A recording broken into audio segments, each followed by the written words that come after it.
धर्म पूछकर छीना सुहाग, पहलगाम की वादियों में गूंजा दर्द का मातम।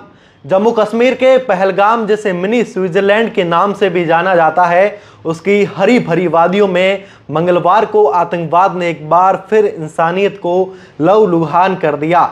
बेसरन घाटी में पर्यटकों पर हुए आतंकी हमले में न केवल 28 मासूम जिंदगियों को छीन लिया, बल्कि उन परिवारों के सपनों को भी तार तार कर दिया जो सुकून की तलाश में इस खूबसूरत वादी में आए थे। हम इस हमले में आतंकियों ने कथित तौर पर धर्म और नाम पूछकर लोगों को निशाना बनाया, जिसने देश में धर्म और आतंकवाद को लेकर गहरे सवाल खड़े कर दिए हैं। आतंक का क्रूर चेहरा, धर्म पूछकर वहां पर हत्याएं की गई। मंगलवार दोपहर करीब 2:30 बजे जब पर्यटक बेसन घाटी में घुड़सवारी और प्रकृति का लुत्फ उठा रहे थे, पुलिस की वर्दी में आए 4 से 6 आतंकियों ने अंधाधुंध गोलीबारी शुरू कर दी। प्रत्यक्षदर्शियों के मुताबिक आतंकियों ने पहले पर्यटकों से उनके नाम पूछे, धर्म पूछे। कई मामले उन्होंने गैर मुस्लिमों की पहचान सुनिश्चित करने के लिए कपड़े भी उतरवाए और फिर बेरहमी से गोली मारकर हत्या कर दी। इस हमले में 28 लोग मारे गए, जिनमें एक यूएई और एक नेपाल के पर्यटक, 2 स्थानीय नागरिक और भारतीय नौसेना के लेफ्टिनेंट विनय नरवाल भी शामिल थे। करीब 50 लोग घायल हुए, जिनमें 12 की हालत गंभीर बनी हुई है। लश्कर-ए-तैयबा से जुड़े आतंकी संगठन द रेजिस्टेंस फ्रंट ने इस हमले की जिम्मेदारी ली है। सूत्रों के अनुसार हमले की कमान पाकिस्तान समर्थित आतंकियों ने संभाली थी, जिन्होंने पहले इलाके की रेकी भी की थी। और वहीं पर हमले के बाद का मंजर दिल दहलाने वाला था। एक नवविवाहिता, जिसके हाथों की मेहंदी और रंग भी नहीं उतरा था, अपने पति के शव के पास बिलख रही थी। उसकी चीखें गूंज रही थी, प्लीज मेरे पति को छोड़ दो, मेरा सब कुछ ले लो। लेकिन आतंकियों ने उसकी पुकार को अनसुना कर दिया। यहाँ दुल्हन अकेली नहीं थे। एक अन्य महिला ने बताया, मैं भेलपुरी खा रही थी, मेरा पति पास ही खड़ा था। एक आतंकी आया, उसने धर्म पूछा और फिर गोली मार दी।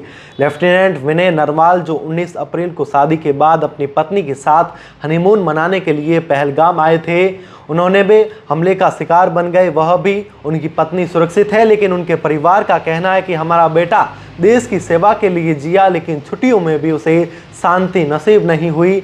और वहीं हमले ने एक बार फिर धर्म और आतंकवाद के बीच खतरनाक जंग छेड़ दी है। और आतंकियों द्वारा धर्म पूछकर हत्या करना न केवल एक क्रूर कृत्य है, बल्कि यह समाज में नफरत और विभाजन को भी बढ़ावा देने की साजिश दर्शाता है। Retired lieutenant general Sanjay Kulkarni ने कहा, यह हमला सुनियोजित था। इसका मकसद भारत को नीचा दिखाना था और हिंदू मुस्लिम के बीच दरार पैदा करना था। सोशल मीडिया पर एक यूजर ने लिखा, आतंकियों ने पुरुषों को मारा, लेकिन महिलाओं को छोड़ दिया गया, और वहीं ताकि वे लौट कर बताए कि कैसे धर्म पूछकर हत्याएं की गई। यह आतंक का मनोवैज्ञानिक खेल है और सरकार और सुरक्षा बलों का रुख भी। हमले के बाद प्रधानमंत्री नरेंद्र मोदी ने कहा, इस जघन्य कृत्य के पीछे जो लोग हैं उनको बख्शा नहीं जाएगा। आतंकवाद से लड़ने का हमारा संकल्प और मजबूत होगा। गृह मंत्री अमित शाह ने श्रीनगर पहुंचकर सुरक्षा व्यवस्था समीक्षा की, जबकि उपराज्यपाल मनोज सिन्हा ने आतंकियों को कड़ी सजा देने का ऐलान भी किया। सुरक्षा बलों ने बेसरन घाटी में व्यापक तलाशी अभियान शुरू कर दिया है। भारतीय सेना की Quetta force, special force, Jammu Kashmir police की स्पेशल ऑपरेशन ग्रुप और सीआरपीएफ संयुक्त रूप से आतंकियों की तलाश में जुट चुकी है। बुधवार को उरी सेक्टर में घुसपैठ की कोशिश को नाकाम करते हुए वहीं पर 2 आतंकियों को ढेर कर दिया। अमेरिकी राष्ट्रपति डोनाल्ड ट्रंप ने हमले की निंदा करते हुए भारत के साथ खड़े होने का आश्वासन दिया। वहीं पाकिस्तान के रक्षा मंत्री ख्वाजा आसिफ ने दावा किया है कि हमले में उनका देश कोई लेना देना नहीं है।